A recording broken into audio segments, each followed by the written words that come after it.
E aí, tudo bem? Então vamos continuando aqui, né?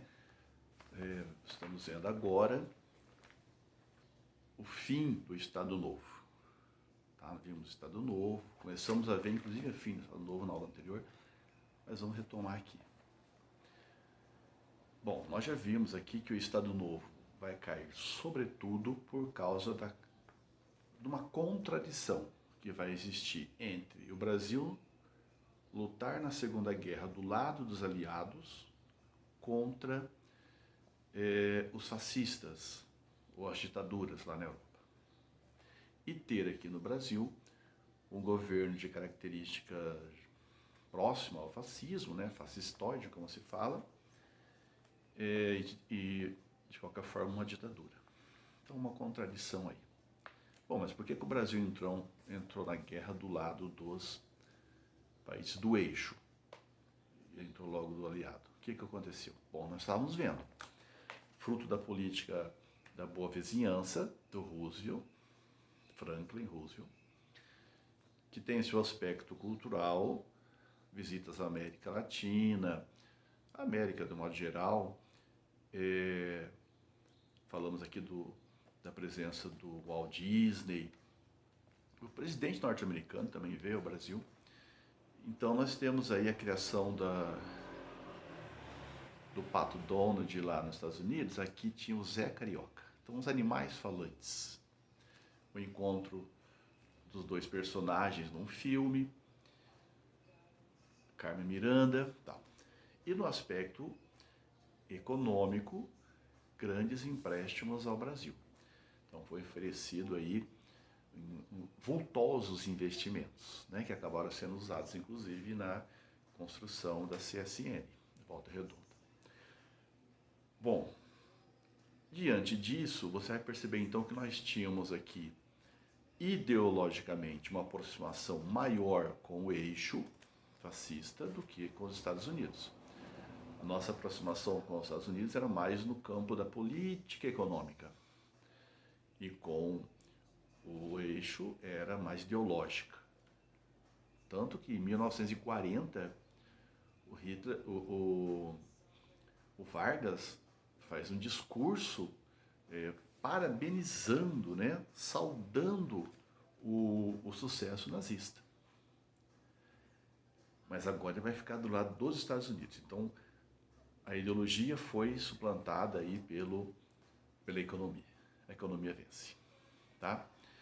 Então o Brasil vai romper relações diplomáticas com a Alemanha, com a Itália. E aí a Alemanha vai dar uma forcinha, né? Acaba afundando alguns navios brasileiros, vai torpedear navios brasileiros.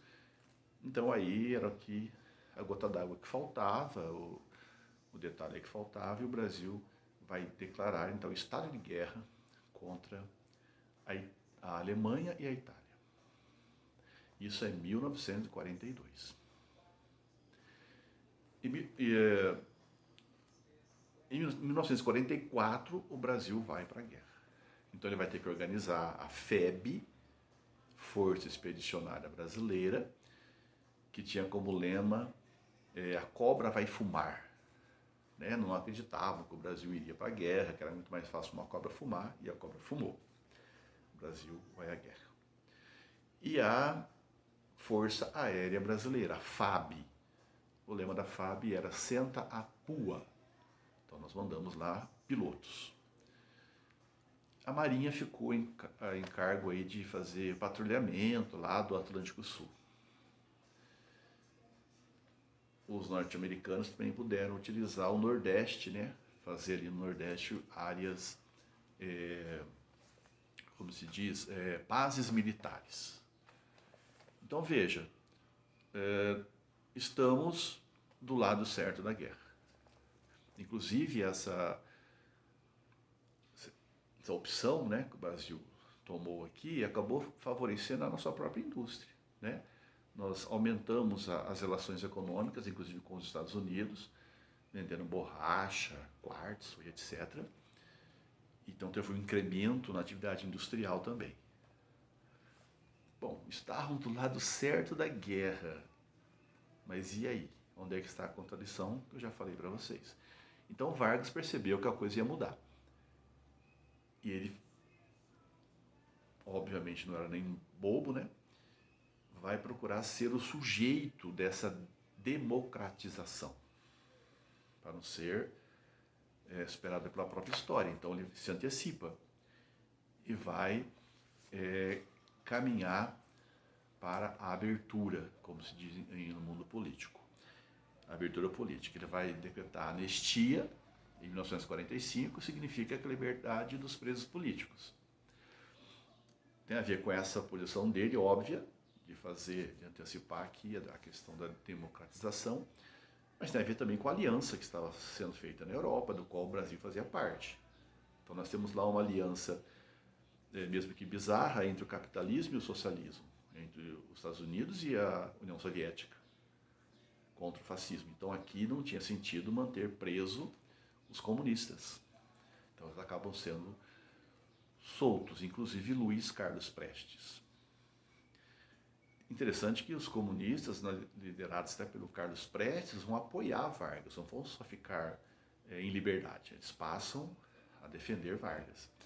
Porque quando isso está acontecendo, começa um movimento do tipo: queremos uma nova Constituição, queremos a democracia, queremos tudo isso, mas queremos isso com Vargas no poder.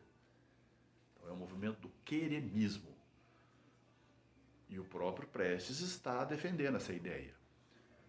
Por que isso, né? O cara foi preso, a mulher mandada lá para morrer, a Olga Benário, pela conjuntura do momento, né?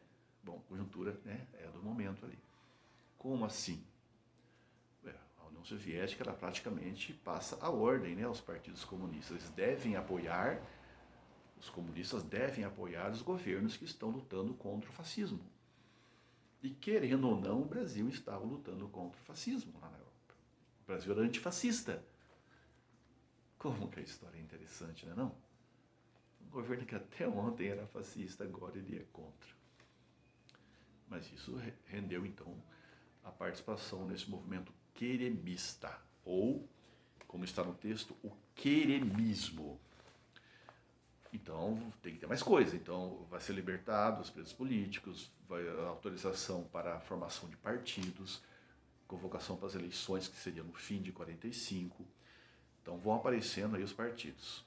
O partido UDN, que vai ser a de oposição, eterna oposição, é liberal e tal.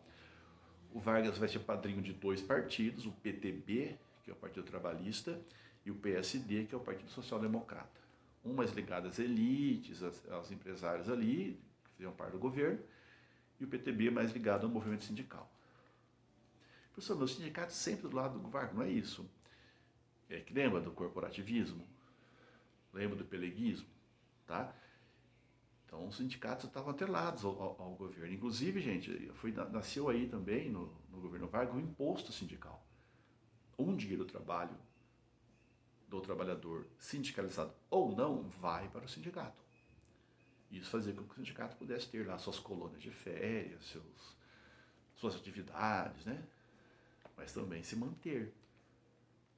E alguns até acharam bom essa ideia e etc. Tá? E o PCB vai ser legalizado. O Partido Comunista do Brasil será legalizado.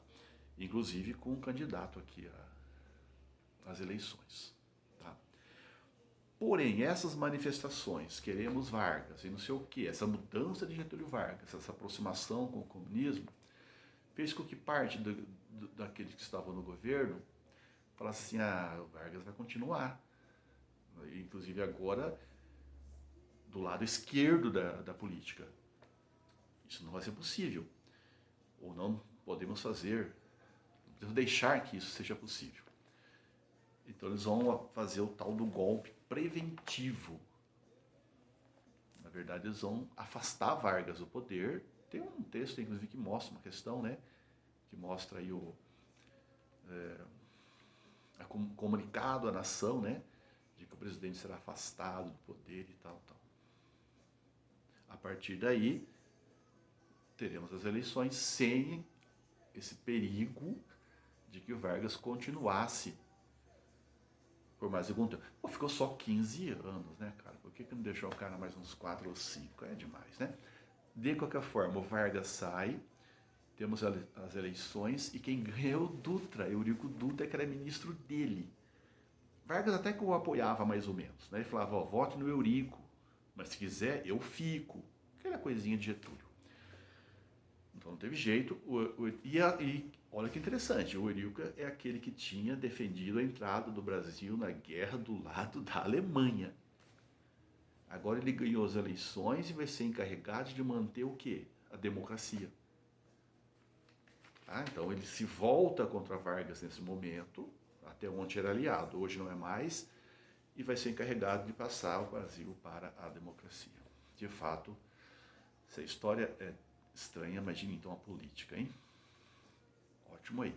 Mas não fiquem tristes, Vargas continuou no mundo da política, ele vai ser candidato a senador e a deputado, naquela época podia, e ele ganha como senador e ganha como deputado. Parece que como deputado ele ganha em 5 ou 6 estados, e como senador ele ganha em 2. Mas tem que optar por um, obviamente, tá? Então ele vai ser eleito senador pelo Rio Grande do Sul e por São Paulo. Vai escolher o Rio Grande do Sul, a terra dele, e não será um deputado tão atuante assim. Na verdade, está preparando o seu retorno. Beleza? Acabou o Estado Novo, começa um novo momento aqui, que é a República Liberal. Temos 2 exercícios. Na verdade, temos exercício da aula anterior, que também são 2.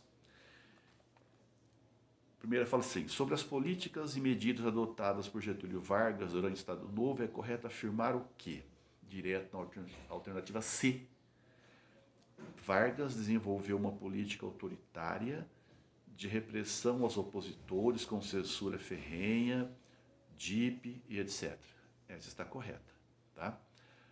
A letra A está errada, porque fala aí da criação do Ministério da Trabalho, Indústria, até em 42, não foi, foi no começo do governo Vargas.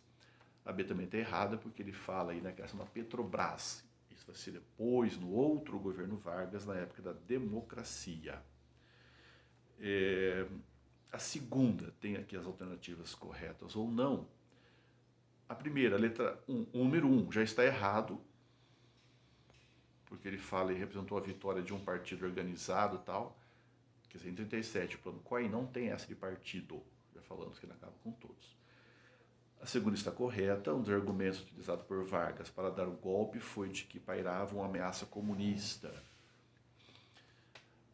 A 4 também está errada, porque fala que em 37, Estado Novo, foi criado um sistema de partido único. Já falamos que não teve partido aqui. 8 e 16 estão corretos. Reforma administrativa e desenvolvimento industrial. Na aula sobre fim do Estado Novo, nós temos também aí questões para ver se são verdadeiras ou falsas, enquanto você tem uma sonoridade canina ao fundo. Número 1 está correta. Frente à possibilidade de vitória aliada na Segunda Guerra Mundial, o governo brasileiro se preparou para a futura democracia com uma bem-sucedida campanha de incentivo à sindicalização, divulgação da legislação social, aproximação de Vargas com os trabalhadores. Então, tá beleza 1. A 4 também está certa. Ao romper com as potências do eixo em 42, entrar efetivamente na guerra, o governo brasileiro apostava em uma nova inserção no cenário internacional e tal. Já se evidenciava a necessidade de contornar a contradição de se colocar como aliado do bloco democrático e combater lá fora do autoritarismo. O número 2 está errado porque ele fala que manteve a ilegalidade do Partido Comunista. Nós falamos que o Partido Comunista passou a ser legal a partir das mudanças de 45. E a 3 está errada, porque somente após o final da Segunda Guerra Mundial foi possível romper a forte censura imposta pelo governo. Então não foi no final da Segunda Guerra, foi já nesse processo aqui. Junto com a anistia, nós também teremos aí a fim da censura, liberdade e tudo mais. Portanto, a correta é a B. A segunda aparece aqui uma música de Assis Valente, é daquele também lá do Bonde de São Januário, né? Cantava aquela música.